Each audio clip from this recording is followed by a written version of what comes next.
তোমরা যারা এই বছর উচ্চ মাধ্যমিক পরীক্ষা দিয়ে কলেজে ঢোকার অপেক্ষায় আছো তাদের জন্য সুখবর। কলেজে ঢোকার পর তোমরা পাবে স্বামী বিবেকানন্দ স্কলারশিপ। এই ভিডিওতে তোমাদের জানাবো এই স্কলারশিপ কারা কারা পাবে আর কিভাবে পাবে। এই স্কলারশিপ পেলে তোমাদের লেখাপড়ার জন্য বাড়ির লোকেদের যে আর্থিক ভার নিতে হয় সেটা অনেকটাই কমে যাবে। হায়ার সেকেন্ডারি পাশ করে তোমরা যদি 60% মার্কস অর্থাৎ টোটাল 300 নম্বর পাও তাহলে তুমি এই স্কলারশিপের জন্যে অ্যাপ্লাই করতে পারবে। তুমি যে কোনো স্ট্রিম নিয়ে পড়ো না কেন, সেটা আর্টস হোক, সায়েন্স হোক কিংবা কমার্স হোক, তুমি এই স্কলারশিপের জন্য আবেদন করতে পারবে। এছাড়া ইঞ্জিনিয়ারিং, মেডিকেল, পলিটেকনিক সব কিছুর জন্যই এই স্কলারশিপ অ্যাভেলেবেল। শুধু এইচএসেতে তোমার 60% মার্কস থাকলেই হলো।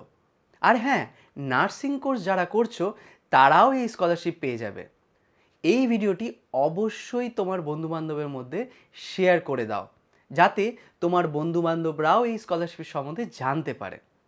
তোমরা স্ক্রিনে এখন দেখতে পাচ্ছ ওয়েবসাইটটা, যেটা হলো svmcm.wbhed.gov.in।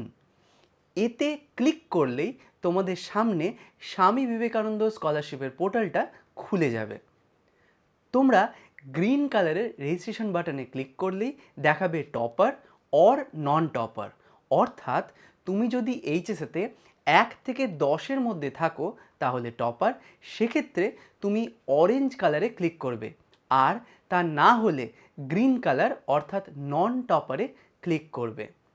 এরপর তোমার সামনে খুলে যাবে স্বামী বিবেকানন্দ স্কলারশিপে চালু কবে থেকে হয়েছে, কি কি ডকুমেন্টস আপলোড করতে হবে, কিভাবে সেগুলো আপলোড করতে হবে ইত্যাদি, এরকম অনেক তথ্য। ফাইল কত কেবি বা কত এমবির হবে, ইনকাম সার্টিফিকেট কোথা থেকে নিতে হবে ইত্যাদি সব ইনফরমেশন লেখা থাকবে এই পেজে। এরপর দেখো লেখা থাকবে this is to declare that I have read the instructions properly and I agree to abide by them. এই লেখাটির পাশে একটা বক্স দেখতে পাবে, এই বক্সটাতে একটা টিক দিতে হবে। এরপর নিচে চলে আসবে, নিচে থাকবে প্রসিড ফর রেজিস্ট্রেশন ও ডাউনলোড ইউজার ম্যানুয়াল। এরপর তুমি কিভাবে রেজিস্ট্রেশন করবে এটার একটা এক্সাম্পল কপি দেখতে পাবে। এই সবই থাকছে এই ওয়েবসাইটটার মধ্যে। যাই হোক, আমরা সরাসরি প্রসিড ফর রেজিস্ট্রেশনে চলে গেলাম। এখানে গেলে দেখাবে মাইনরিটি স্টুডেন্ট, এর নিচে একটা ওয়েবসাইট দেওয়া থাকবে। আর তোমরা যদি এই ক্যাটাগরি থেকে না হও তাহলে চলে আসবে ডিএসি, যারা এইচএস স্কুলে পড়ছো। এরপর ডিটিই এবং টি, তাহলে যারা পলিটেকনিক কলেজে পড়ার জন্যে আবেদন করছো। এরপর আসছে ডিপিআই, যারা নর্মাল কোর্স অর্থাৎ বিএ, বিএসসি, বিকম এগুলো পড়তে চাও তাদের জন্য। আর থাকছে ডিটিই, এটা হলো ডিগ্রি ইঞ্জিনিয়ারিং কলেজে যারা ভর্তি হতে চাইছো তাদের জন্য। এরপর আসছে মেডিকেল ও নার্সিং কোর্সে ভর্তি হওয়ার জন্য, এটার জন্য রয়েছে ডিএমই, এখানেই তোমাদের আবেদন করতে হবে। এরপর যদি কোনো সমস্যা হয় তো তোমরা নিচে দেওয়া ইমেল আইডি বা ফোন নাম্বারে যোগাযোগ করতে পারো এবং তোমাদের সব সমস্যার তারা নির্মূল করার চেষ্টা করবে। এরপর বলি কি কি ভুল করলে তোমাদের স্কলারশিপ বাতিল হতে পারে।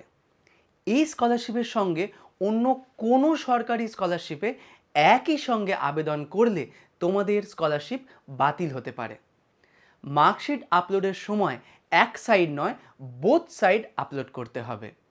ইনকাম যাদের পরিবারের 2.5 লাখ অথবা 2.5 লাখ টাকার থেকে কম, তারাই আবেদন করতে পারবে এই স্কলারশিপে।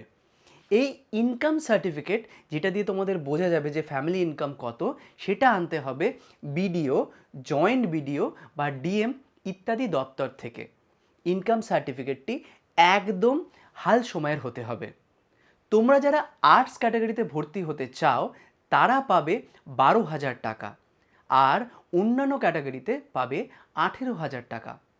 আশা করি তোমরা বুঝতে পারলে কিভাবে স্বামী বিবেকানন্দ স্কলারশিপ তোমরা পেতে পারো। আর যদি এই ইনফরমেশনটা তোমাদের ইউজফুল মনে হয় অবশ্যই শেয়ার করো তোমার বন্ধুদের সাথে, যাতে তারাও এই স্কলারশিপের বেনিফিট নিতে পারে। আজ তাহলে চলি, অবশ্যই কিন্তু সাবস্ক্রাইব করে দিও। টাটা।